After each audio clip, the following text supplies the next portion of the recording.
welcome to another episode of We're Not Wizards. My name's Richard, and joining me is a gentleman by the name of Ed Baraf, and Ed's been on the show before, so technically he's a repeat offender, but technically this is kind of like a work in progress, because technically it's also a quick start on the Kickstarter, so I'm very confused because we are in the last couple of days of Ed's kind of current Kickstarter campaign. Legendary Creatures is ending in just a couple days. So there we go. So hello, Ed. How are you? Good. Thanks for having me. No, again. I know it's. I don't know why I'm here again, but I'm happy to be here. Thanks very much. But you've been busy since we last spoke. Last time we talked, it was about Herbaceous. So Herbaceous came and went, it got funded, and it's out there, and it's a lovely, beautiful little kind of card game. And now, now you've got Heroes and Tricks. You were involved with that as well. And you had, and now you've got Legendary Creatures kind of out there. So Yep. How's the campaign been going? Looking at this, you're funded.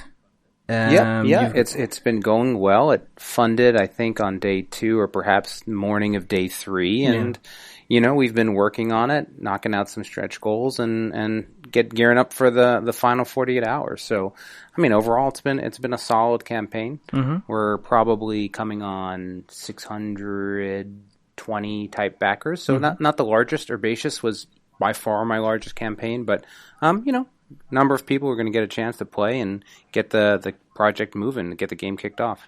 That's cool. So for people who have been maybe sitting on the fence, they've been kicking about Kickstarter, because of other obviously big, huge, massive campaigns that nobody can ignore. How would you sum up Legendary Creatures for people that haven't kind of ventured and had a look? Just what would you say the elevator pitch is for Legendary Creatures? Well, so in Legendary Creatures, thematically you're playing as these apprentice who are trying to become the next druid, and you're essentially racing through these realms, and it's a creature combination / ability resource management game. So what you're doing is you're basically starting with a deck of fantastic creatures, legendary creatures, and you're combining their different abilities in the order in which you play them to drive in these different realms. And so it's got a lot of card combination, variation in the play, and replayability around just what creature you use, how you use it, what resources you generate. So it's a meaty game. It's designed by Christopher Ham, whose first game was Strife. And anyone who's played Strife, he's got a really nice ability to make sort of complex and interesting gameplay decisions, and it's in spades in Legendary Creatures. How many times? Have you been playing it a lot yourself? Has it been something you've been playtesting quite considerably yourself? Yeah. Oh yeah. I have to. I run playtests. He ran some. I did blind playtests. I've played that game a lot of times, man. And I still enjoy it. It's absolutely a game I can sit down and play again and again and do different things and try different combinations and see how other people are playing. So it really has that range. It's a longer game. It's easily the longest game that Pencil First has put out. It's about 30 minutes per player. So you're looking at, a 60-minute to 2-hour game. So it's meaty. Yeah. But the actual game flow is pretty straightforward. It's really the sort of different decisions and routes you can take as you play. Because Liftoff, that was the biggest one kind of before, I think. Heroes and Tricks was always just a nice kind of lightish kind of passing. For sure. This is my first big box game since Liftoff, and it reminds me a lot of a lot you have to think about when you're doing these bigger games. But it's certainly, after Liftoff, I did Gem Pact, which was a small box, Siblings Trouble, small, Heroes and Tricks and Herbaceous, and all those were 20 to 45 minute type experiences. But this is more in that longer play, more strategic. So a lot of interesting things going on. I mean, I think I'm going to still end up doing a bunch of different stuff. Like the next game in the lineup is Sunset Over Water, which is made with the entire Herbaceous team. Yeah, so yeah. that one's back to 20-minute filler. Okay. So I think we're gonna Pencil First is gonna be all over the place, frankly. So is it Beth Sobel doing the design work again, the artwork on that? Yeah. So for Sunset Over Water, Beth Sobel's doing the art, Steve Finn's doing the main design, Keith Mateka is doing the solo play, Ben's doing the graphic design. Basically, all had a great time on Herbaceous, and we were like, what are we going to do next? So we started another project together, so that's been a lot of fun. Kind of like getting the gang back together then. Yeah. And, it's not always the case, but generally on projects that I lead, I try to, it's not, people are all distributed, so it's not like we're all in the same place, but we try to have a good rapport and communication between the team, and we're sort of all working together. I don't really do the sort of designer passes over a prototype and then, you then process it afterwards without the designer. This is all really collaborative product development together, game development. Have you had to dust off your big box shoes again? After kind of doing the smaller games in the last couple of rounds, have you had to kind of relearn a few things that you maybe had put to one side since liftoff? Yeah. Well, certainly having to just remember the amount of work in the rule, like dealing with rules for a larger game. Yeah. Is like there's just so much of it, and dealing with lots of different components. Legendary Creatures has really cool custom meeples like Liftoff did. They're not painted, but they're still pretty cool. Yeah. And just boards and cards and chits and all these little things. I'd also say, I play tons of games, so I don't, I can cycle between filler and longer play games, but I definitely had developed more of a lighter playtest group, and people doing that. So I definitely had to extend beyond people I had been playtesting with for some time to get more, deeper experience. To jump in. Yeah. No, I understand. I mean, you had to kind of go back to because the guys, it's like saying to people, "Here, do you want to play Heroes and Tricks?" And then say, "Hi, guys, do you want to play Scythe or do you want to play Twilight Imperium and just watch?" Yeah, well, it's really that kind of thing, and with Herbaceous, because that was actually the last one, that really was a situation where that was very much this sort of super entry-weight, lightweight, play it with anyone, send it to your mom, really super easy to get into, quick play type of experience, and to sort of sit down and be like, no, this is going to take some time. You're going to build a strategy. You're going to have, there's some deck building elements or creature party building elements to Legendary Creatures. And so, but it just expands everything. I think it makes a campaign harder, right? Like, Pencil First Games is really about just making cool, fun projects with people I want to work with more than anything else. And so it's a little hard to carry an audience if you're going to change everything. Like if you're just doing Tiny Epic stuff and you're doing Tiny Epic stuff with the same designer and the same idea for the game, and you can sort of cultivate and build that audience. But when you're like, well, there's the Liftoff folk, and then there's the storytelling Siblings Trouble folk, and then there's the Herbaceous flower folk, like to Legendary Creatures. It's a little, they're not all the same audience. It's sort of a shifting audience, right? No. And I mean, I can imagine people that would check out, that were really, really into Herbaceous, having a look at Legendary Creatures and going, oh, this looks big. This looks board game with a capital B, and then maybe having a step back. I worry about that a little bit, and one of the nice things is some people are like, I played Herbaceous, and I looked at this. What's really nice is when they say something in that email, because I reach out to every backer via Kickstarter and say thank you and ask them if they have any questions and stuff. And there's a lot of them that said, I came with Herbaceous, but I watched the video, I saw how to play, I read the rules. Stuff like that makes me feel really good. If it concerns me a little bit and there's a lot of words on the Kickstarter page, so I don't think the Kickstarter page shows anything but the game it is. Yeah. But I if you're like, hey, I played Herbaceous in 20 minutes, I'm going to play Legendary Creatures in 20 minutes. It's like, no, you're not. It's not gonna. And so, you just want to, you want everyone to back and to come out of it with a game they love, right? So that's a big part of it. Yeah. Has it been? I take it as being kind of like a kind of a go back to things, especially since you've got all the components to consider and things like that. Has manufacturing changed quite a little bit since you did Liftoff? Have you noticed kind of changes in how things have done, since there seems to be a lot more bigger box games kind of going out at Kickstarter? Have you noticed things have slightly changed in the manufacturing side of things, or is it still the same? Maybe a little bit. Like the custom meeples was a pretty non-starter. I mean, not non-starter, no-brainer. Like there really wasn't any kind of, I think when I was doing Liftoff, it was a little bit more weird, but now it's like, well, sure, here's your custom meeples. I think for the most part, it's all about my experience and my relationship with Watts Games. I did Liftoff with Panda, but since then, all 4 of my other games were with Watts. And so I have a really good relationship with those guys now, and we work on a significant amount of projects together. Yeah. And so there's just more comfort, and I can get sent, it's a really nice dynamic with that printer. And so that really helps the process along. I feel good that we're going to come through and make a really high quality product. And that's important to me. And one of the things that I've tried to do with all of the Pencil First Game stuff is make games that people really feel like are as intended, right? Like they're nice components, nice art, fun gameplay, and that all sort of rolls together. And, you might not like all of them. You mentioned Heroes and Tricks. Heroes and Tricks is a game that really splits people. Some people love it. Some people feel like it's way too chaotic. But, the execution of it was really like, this is the game we're making, and hopefully you love it. But, if you don't, it's not because it didn't all fit together, just you don't like the game. You know what I mean? Yeah, I think it's different. It's horses for courses, isn't it?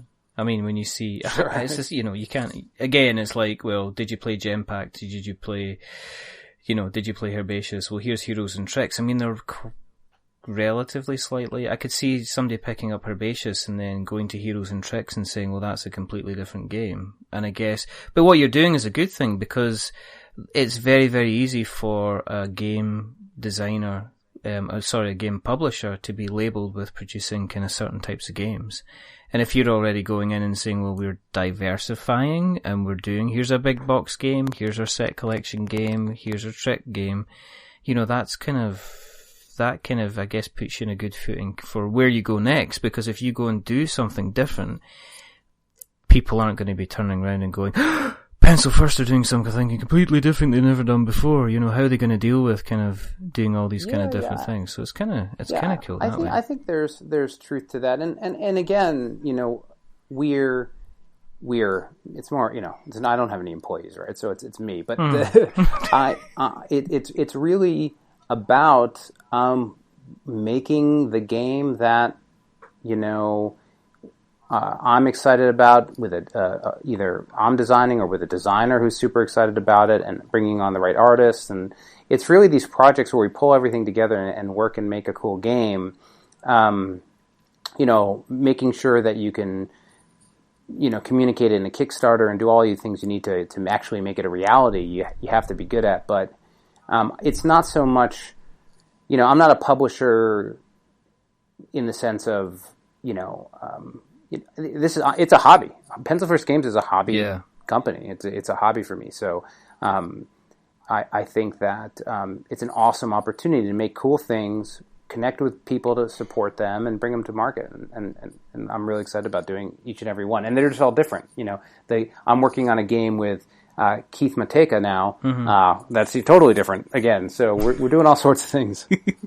Were you, when we spoke last time, which was almost a year ago, were you surprised by how well Herbaceous did? Yes. I mean, I wasn't like shocked. No. But I certainly, it exceeded my expectations.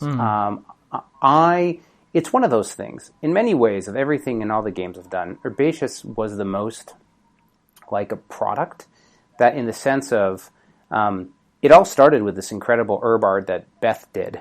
Yeah. And I was like, I looked at it and I was like, there should be an herb game. Like, why isn't there an herb game?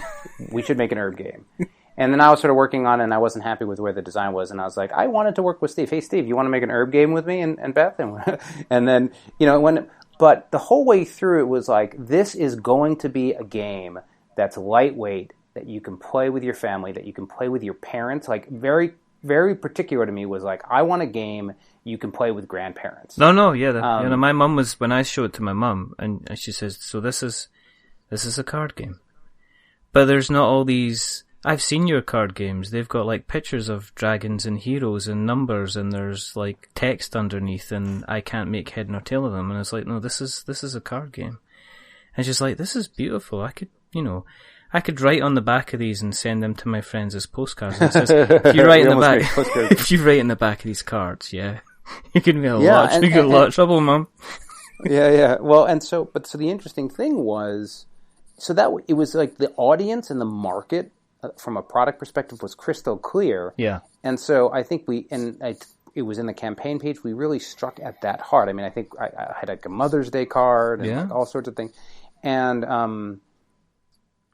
it's been wildly successful. Most of the other games that Pencil First Games have done have been sort of like fun, designery, interesting, their own sort of personality games. They weren't like, let's take dragons, card drafting, and legacy and roll it together. Like everything else on Pencil First is all about the game. Yeah. And so a lot of those games take, a really long time to make, years to make, and then,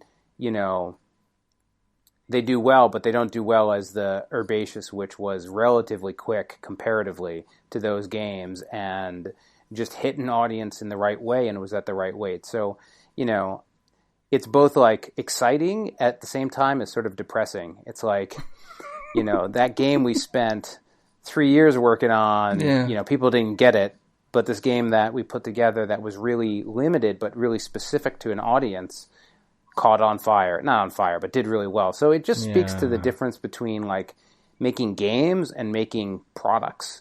And so it's been interesting. It's been something that I think about. Take Legendary Creatures, for example. Legendary Creatures is interesting because it is heavier, it's a little longer than the artwork suggests. It's bright and colorful and feels like it's sort of a quicker game, and it's not. And I don't think there's anything wrong with that, but it's a little bit of a mismatch.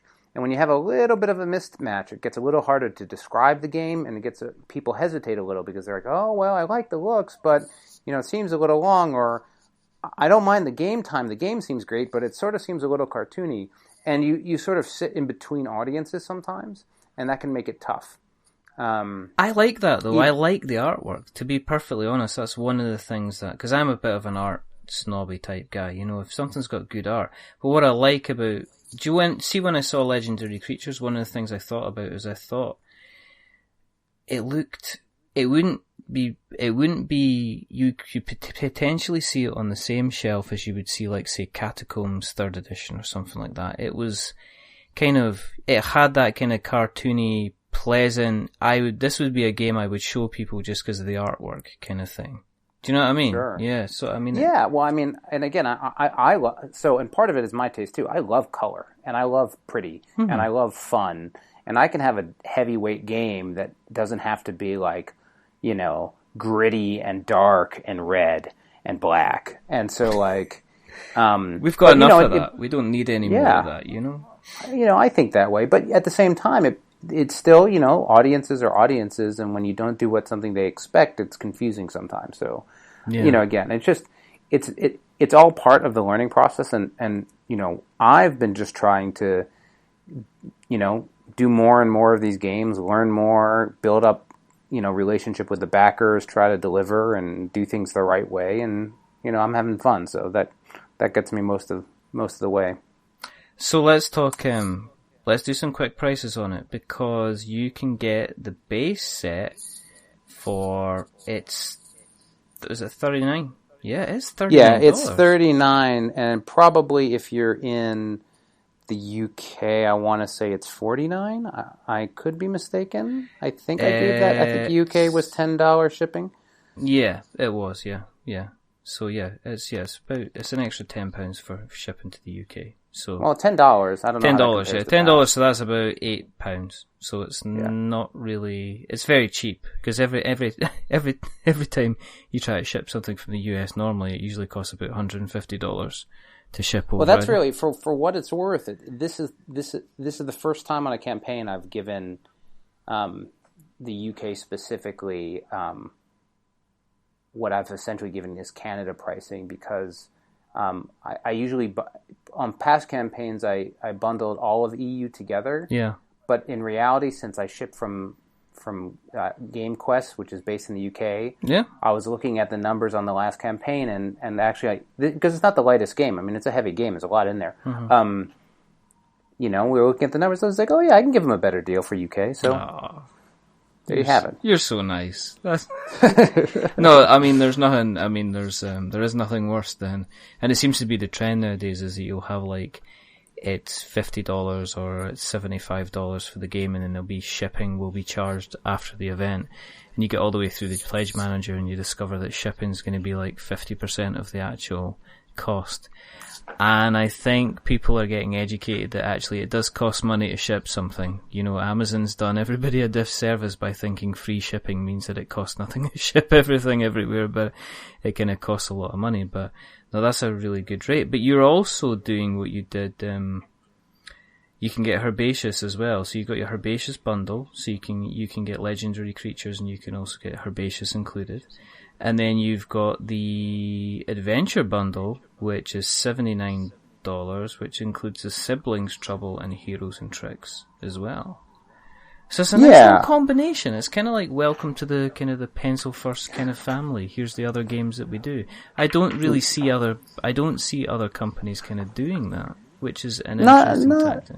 Not as much. Dr. Steve Finn does it with his games, but sometimes people do it. There's a lot of people that are sort of against it.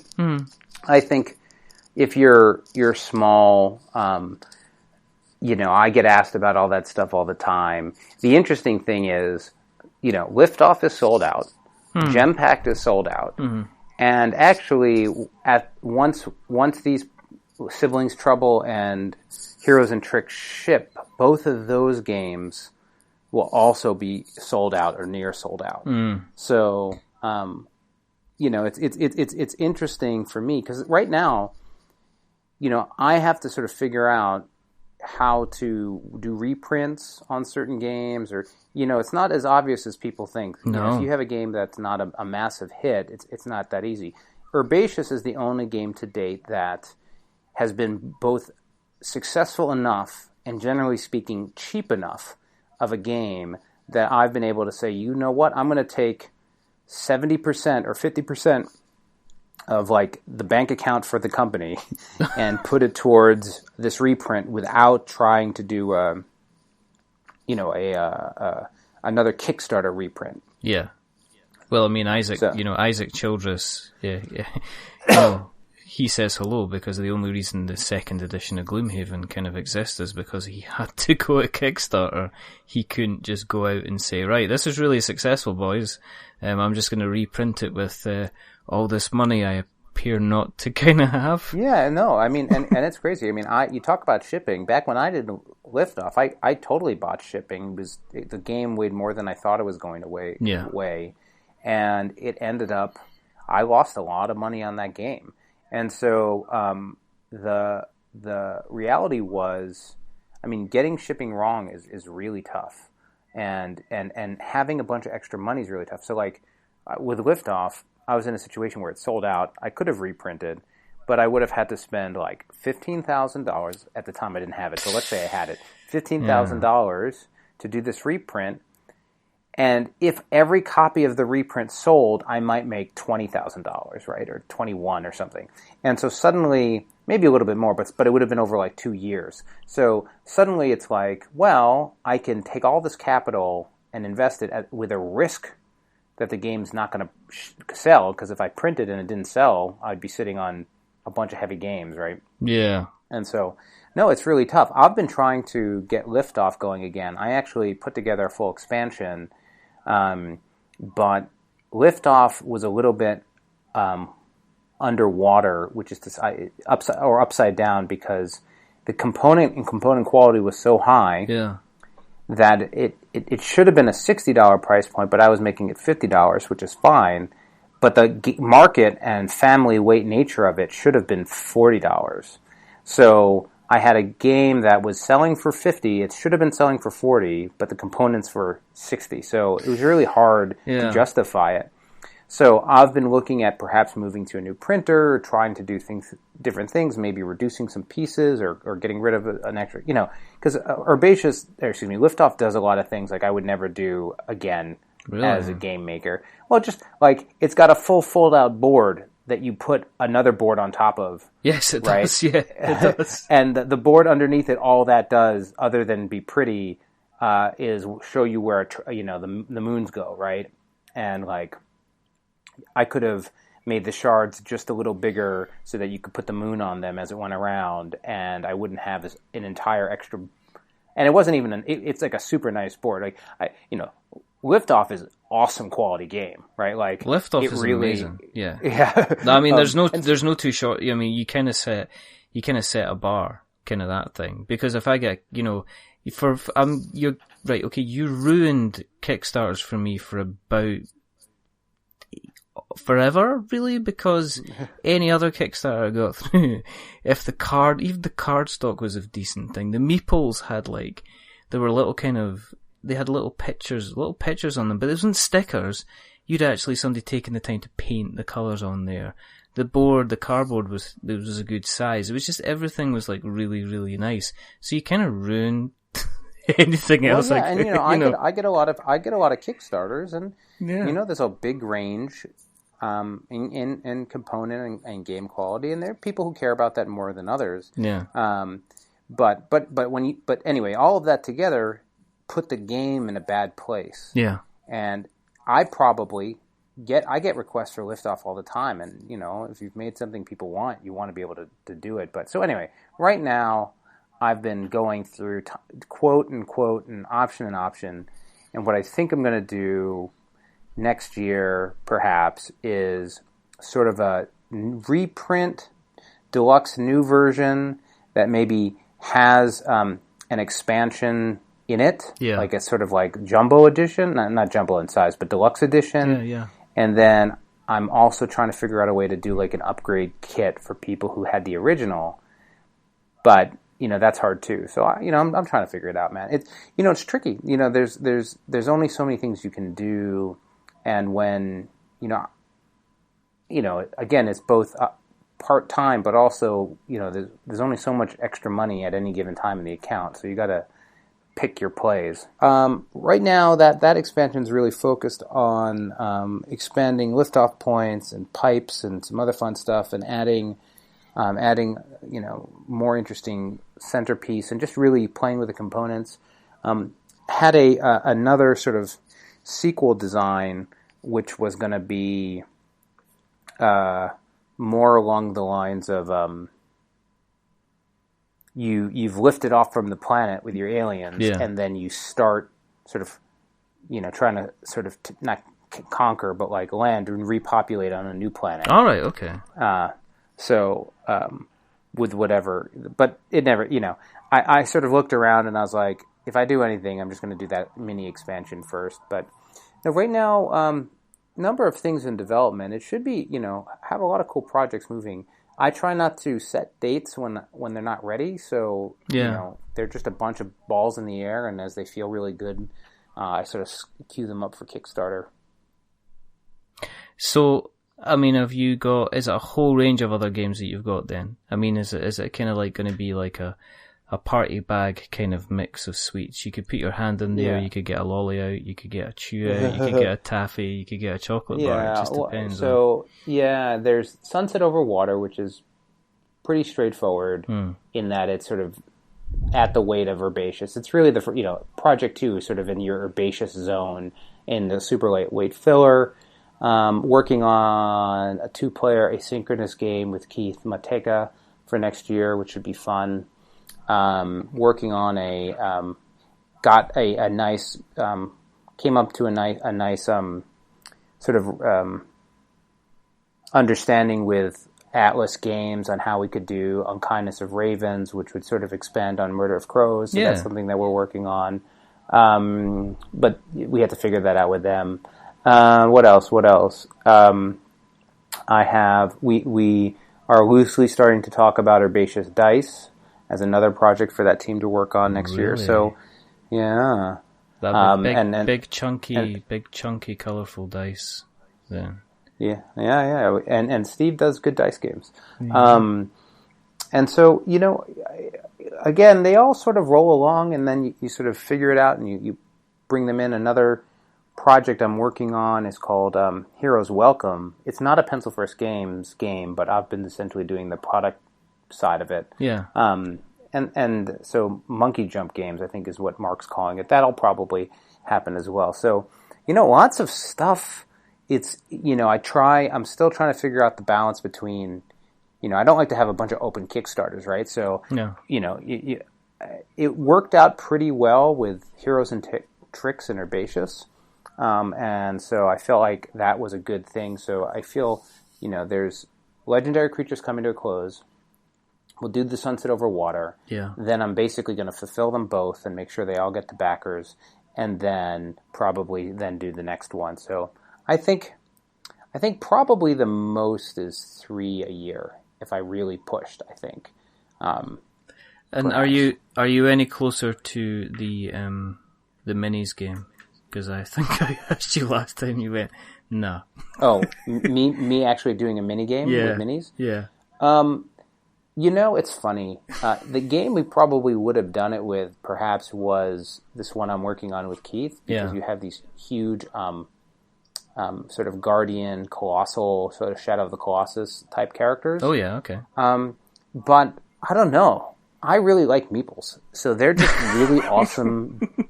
They're just awesome giant meeples. Yeah. And I haven't. There's a game that's further out in the distance, Vineyard, that is framed around, in a sense, the sort of play of Takenoko, which is just this idea that you have a bunch of characters in the space and you're moving them around in this vineyard. Yeah. I would do those. I think I would. I'm going to look at doing those as little plastic painted ones. Yeah. But they're not. I don't see it as miniatures in terms of army and expecting everyone to like hand paint on their own, and like I don't see it as that kind of thing. I see it more as like, oh, I could imagine paying a little extra to have that thing. I don't know. We'll see.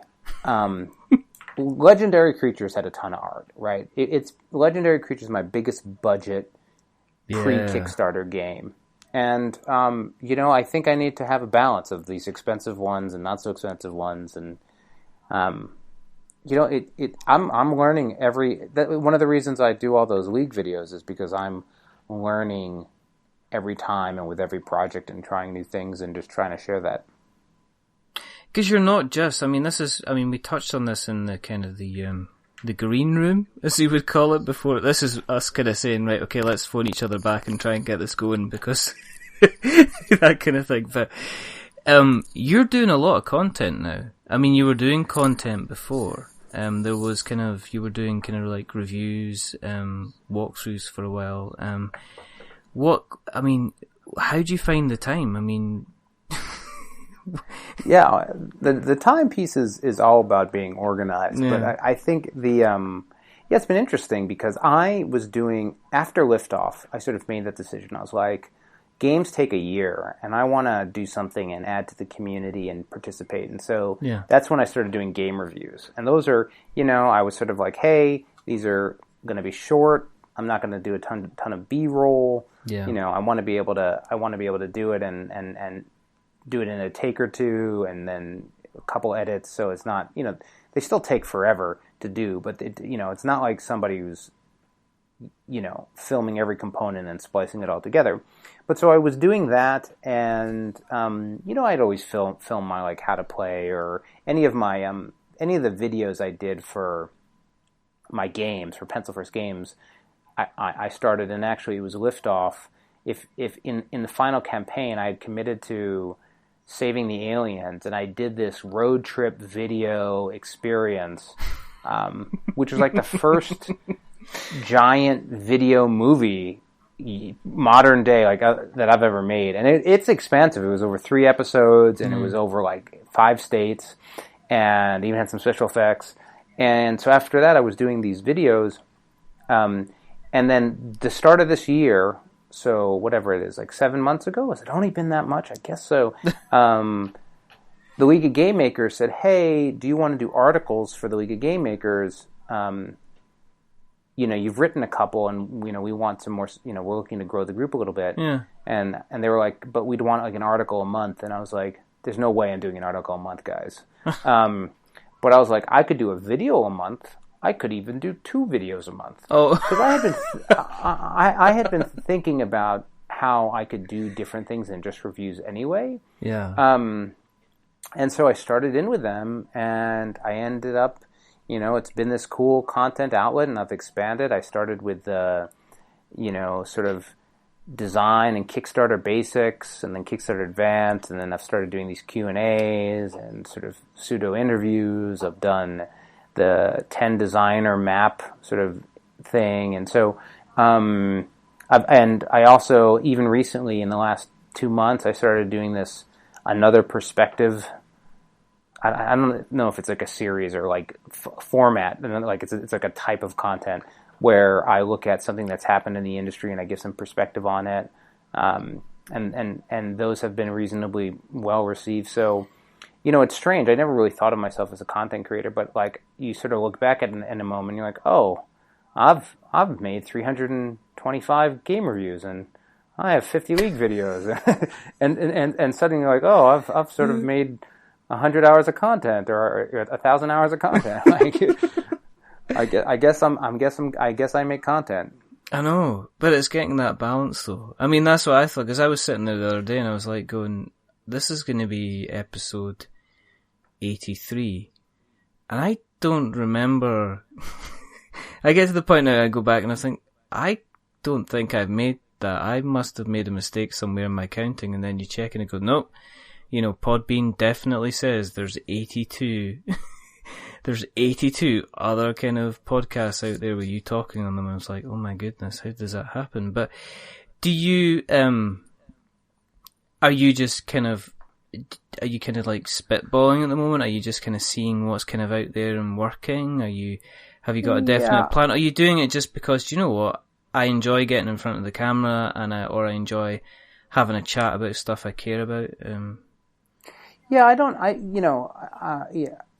I think it's interesting. It's been a great opportunity to sort of meet more people in the industry, engage. It's one thing when you're like a Kickstarter creator, but when you're doing reviews, just you can have different conversations. Mm-hmm. I don't have a long-term plan. I will say recently I've started to sort of with the Q&A, like you start saying, how can I do, it becomes, you start having fun with it. I guess what you could say is you start having fun with it, in the sense of the reviews are pretty standard format, and then you sort of say, well, what else can I do? And is this interesting? And you try something and you see if people are interested in it, and you try something else. I don't mind talking and being on camera, certainly. But for me, it's really, the thing is the most rewarding is people who, if it's a review, they get perspective on a game, or the Kickstarter stuff, I'm helping other creators. When I came into it, there was, whether it was Jamie Stegmaier or a number of other people who were sort of leading the way on supporting new creators, I felt like everyone was amazingly nice and all in on everyone being successful. Like, everyone wants your Kickstarter to succeed. Like, they're like, if you're there and you're asking, they want to help. And so I felt like I wanted to pay that forward, and I wanted to sort of continue that. So, it's been interesting, and it's led to different things. The reviews, I've been able to have some shout out to designers and have like a back and forth with a designer I really like in games. Yeah. And, I had an interesting experience where I did another perspective on something that Dice Tower did. And, I hadn't really ever had much of a conversation with Tom Vassell other than maybe a hello or, a pass by when I was, at a convention doing a little talk on one of our games with some other host. But, we were at Origins and we chatted, I don't know, for 20 or 30 minutes about design and designers and reviewers, and, it was cool.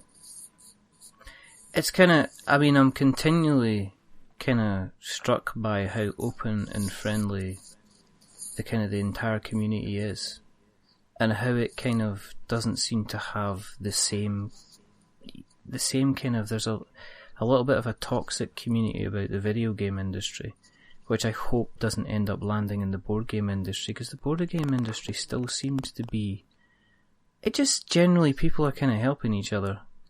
And not for a one-upmanship either, not to go about and say, look, I'm helping this guy, but generally because it's like, well, if you do well, then you might be the person that's going to design the next game that I'm going to end up spending 10 hours of my life wanting to play and having a lot of fun, kind of thing. Yeah, I have to agree. I never found a good spot in indie video games, which I did for a while, and there's nothing wrong with it. I feel like since it's a bigger industry, there's more people,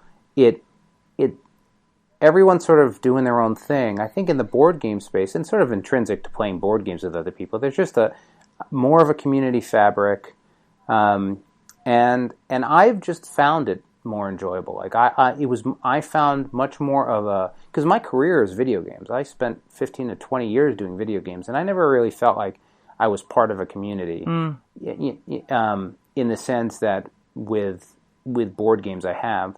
Now, I will say one of the things that's a challenge is the board game online community can both be very positive, like you're saying, but it does still see its share of sort of trolling and hate that, isn't unique to board games, is, unique to social media and being online. Yeah. And, it just sucks. I recently...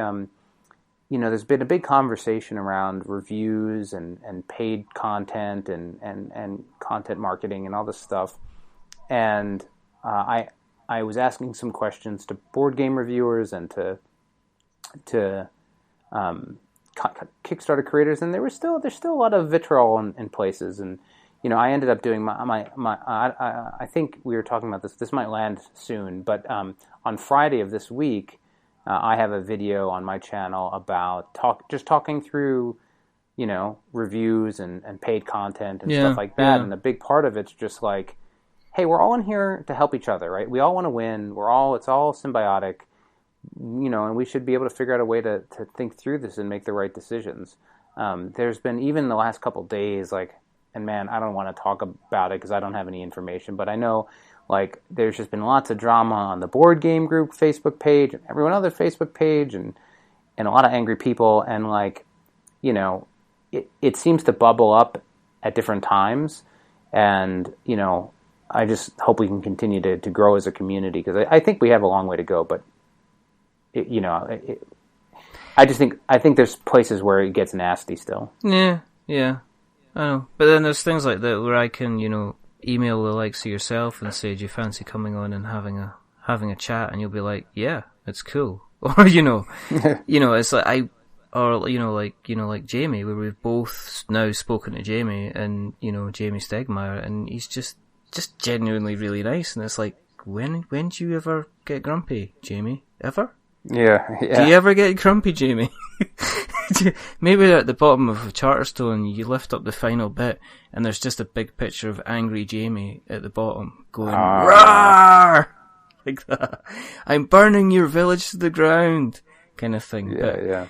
He's a good guy. I mean, I still, me and Colin always talk about how kind of friendly the community is.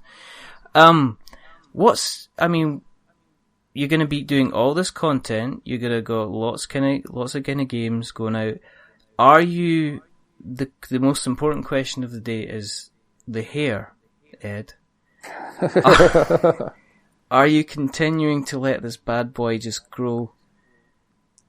Yeah. I can't afford to get haircuts, man.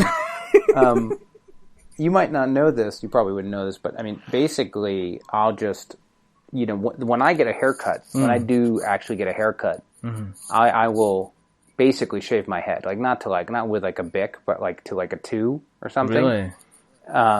Yeah, and then it'll just grow from there until I cut it again, on my own with a electric, butt clippers. Yeah. So I don't. There is a chance. I haven't seen my parents in a long time, probably almost a year, and they're going to be in town, and I might for my mom trim the bottom so that right now it's it just grows from the bottom of my neck grows it's a mess at the bottom. It's not like a nice haircut at the bottom. So I might trim it there. Just Are you considering beard? I mean, is there going to beard Wardo as well? If you watch through the videos, you see it in places. It's not. My wife is not a huge fan. I can usually get away with it for some time. Yeah. I'll do a goatee sometimes. Yeah. But not. I don't think you're going to see Undead Viking big, burly. But that'll come again. Or it's not going to be like the. I don't know if you've seen the YouTube video. Hero Quest is the best game ever made. Oh, that guy's awesome, man. That's a beard you could lose a gargoyle in that beard. It's fantastic. And yeah, I have a super itchy phase I have to get through. It's from 3 weeks to 5 weeks. Yeah. Where I just want to pull out all my face hair, but after that, then you can comb it and it's all cool. But no. If Emily didn't constantly start making fun of me about being a mountain man and just constantly, I'd probably do that. And also at my full-time job, being somewhat well kept is important. So right. That's another reason I shave more. Kind of expected. Otherwise you'll end up looking like Forrest Gump doing the running thing. Yeah. But no, I've enjoyed it. This is the longest I've had it since high school, probably. Really? So it's been going well. See, I'm at that lovely age where my hair grows out of everywhere except the top of my head. So, if you want ear hair, nose hair, just anything like that, I'm your man. For it to actually persuade it to grow out the top of my head is something completely different. No, we look forward to see what your hair game is going to be like in the future, because I think it's almost as important as keeping a track on what's happening with the content as what is happening with your hair.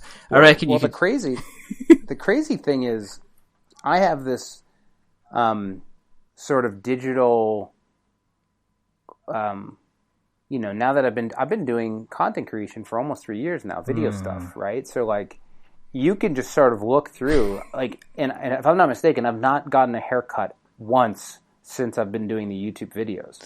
So if you just go to my first game review, if you just go to the playlist for my game reviews and go to the first one, you can just go every 20 reviews and just see the hair getting longer and longer and longer. Somebody needs to take still images and turn that into a video of your hair just growing.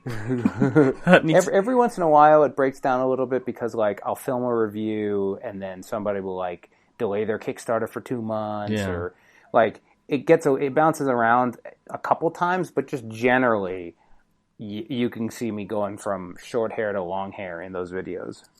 Have you been tempted to plait it or put it in a bun or anything like that? Or are you just straight up? Let me say something about the man bun and this kind of thing. Here we go. I think the complaints about a man bun are bullshit, and I think that what I don't understand is why women if you have long hair, the easiest way to get the long hair off the back of your neck is you just put it into a ponytail and don't pull it all the way through so that it's not on the back of your neck. Yeah. And I don't understand why it's being somebody who now has long hair, it's blatantly obvious that that's just a comfortable way to do it. So I don't understand the complaint. I think perhaps it's maybe with women, you when you put your hair up in that manner, you do it more, carefully, with care, in a nicer sort of thing. But if you just want to quickly get your hair up off your neck and your back, the quickest way to do it is you just put it into a ponytail and then wrap it into the thing. And so to me, it's I don't understand the problem. It's just this convenient, quick thing. I guess there's I'm not the sort of proto-male. I don't know if they're called hipsters anymore. Like, I don't know what the... You don't know, I don't know. Because obviously... They're like... The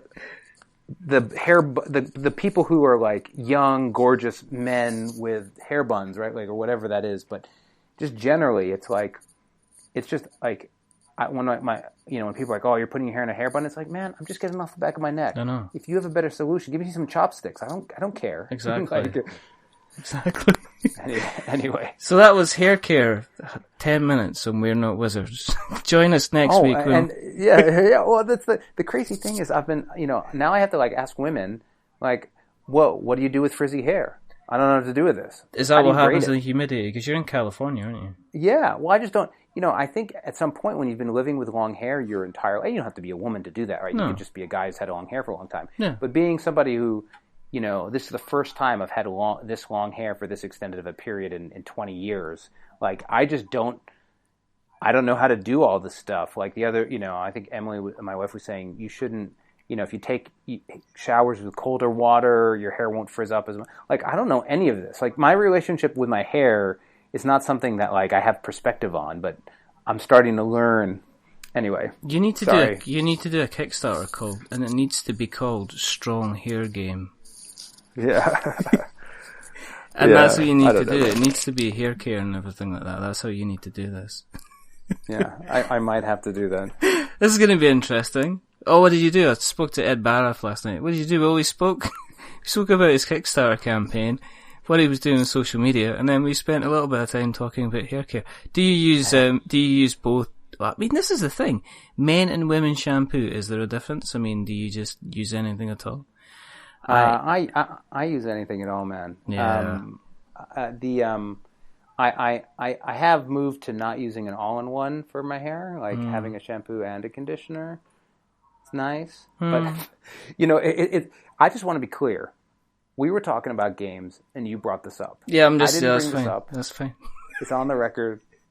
You brought it up. We just let the conversation go as it goes. You know what I mean? And if there's somebody listening and saying, well, board games isn't about washing hair, and it's like, well, maybe it is. Maybe you should wash your hair. Because then you might be able to play more board games.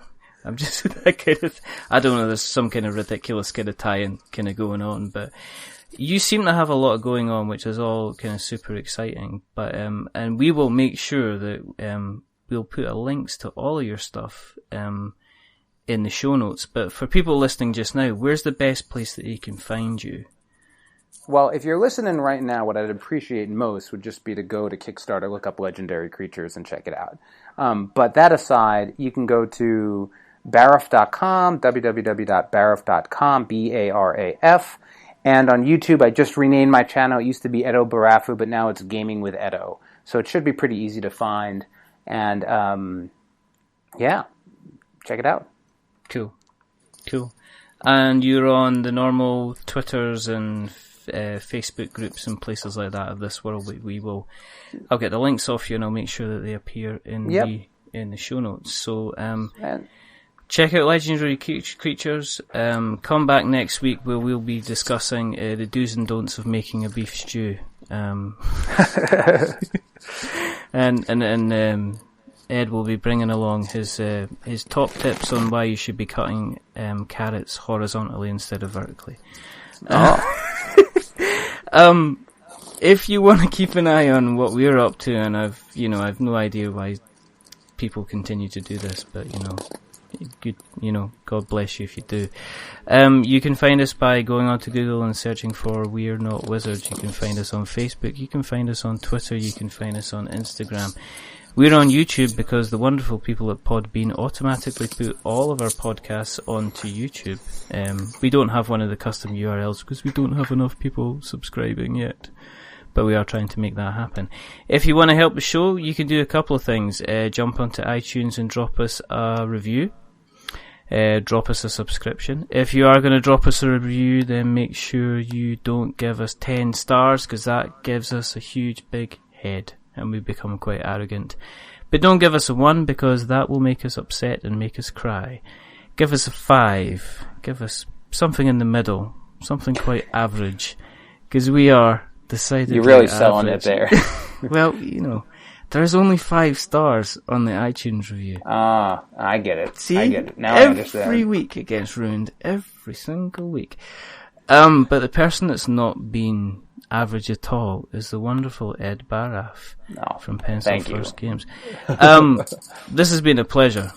We should do this again an awful lot sooner than leaving it a year, because it's been an awful lot of fun to have you on. As I say, we'll put some links in the show notes so we have notes to show.